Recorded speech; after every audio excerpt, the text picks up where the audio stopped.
give a damn. You broke that principle. You thought he was just another masked villain, a puppet, a cog in the machine. But what if I told you? The front man isn't just cold, he's emotionally frozen, unreachable, irredeemable. And what makes it worse? He used to be just like us. But something changed. And once you understand why, you'll never see him the same again. Sir, I'm sorry.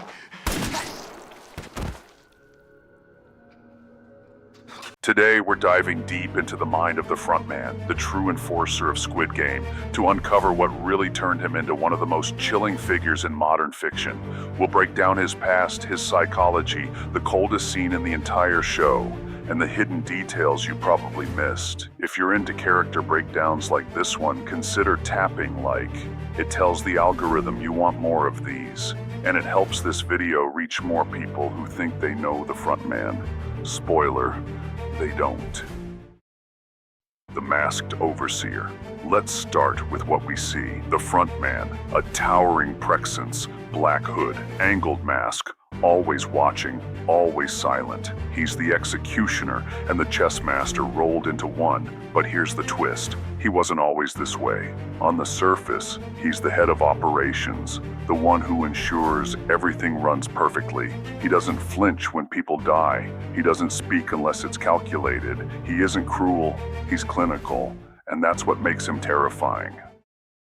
The brother reveal. Halfway through the series, we get a shocking reveal. The frontman is Hwang In-ho, the long-lost brother of police detective Hwang Jun-ho, the same Jun-ho who's been risking his life undercover, searching for answers. At first, we think this changes everything. Maybe there's hope. Maybe In-ho is a good man trapped in a bad role. But that illusion dies the moment he shoots his own brother off a cliff. No hesitation, no regret, just silence. He wasn't always this cold.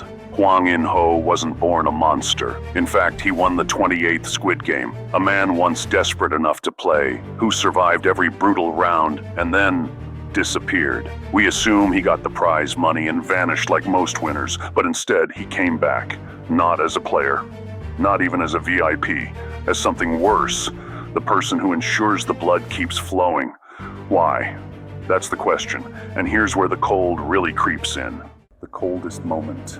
The single coldest moment in the series, maybe in any show, is when In-ho finds his brother cornered, defenseless, and shoots him. He could have let him go, faked his death, turned away, but no, he ends it, and he does it in silence.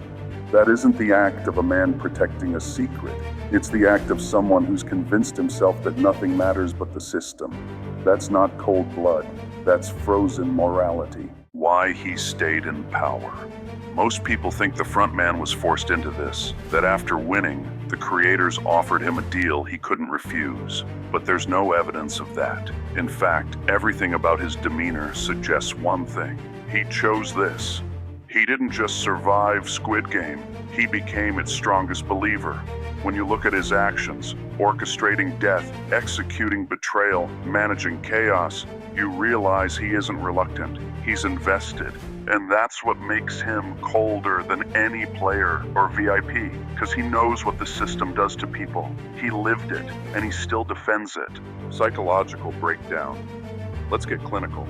The frontman exhibits traits of what psychologists call cognitive dissonance resolution through moral disengagement. Translation, he's trained his brain to turn off empathy to justify the horrible things he does. He believes the games are fair, that the system is necessary, that order is worth the cost of humanity. But here's the deeper layer. He doesn't just accept the system, he enforces it more coldly than any VIP because he used to be on the bottom. That transformation isn't survival, it's ideology. Visual symbolism.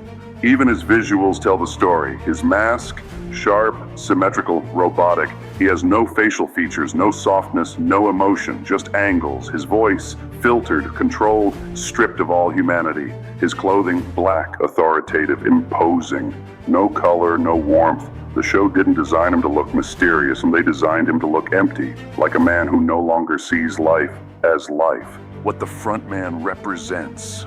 The frontman is more than a villain. He's a warning, a symbol of how systems consume good people and reshape them into cold enforcers, of how survival can sometimes come at the cost of your soul. He's not the scariest because of what he does. He's the scariest because he used to care, and now there's nothing left. He represents the perfect storm: fear, opportunity, and a system powerful enough to reward your compliance and erase your guilt. He is what happens when morality is replaced with procedure, when a human being becomes a mechanism. In-ho isn't just a character, he's a commentary on how easily empathy can be edited out of existence. The tragedy isn't that he kills, it's that he no longer sees it as wrong. So, is the frontman evil, or is he just what happens when you win and still lose? Could any of us become him if pushed far enough? If the right combination of pain, fear, and power came knocking? Let me know in the comments. I read every single one, and if this breakdown changed the way you see him, hit subscribe. We've got more coming that'll make you question every character you thought you understood. There's always more behind the mask. Sometimes what's under it is even colder. Until next time, keep watching closely. The coldest characters aren't always the loudest.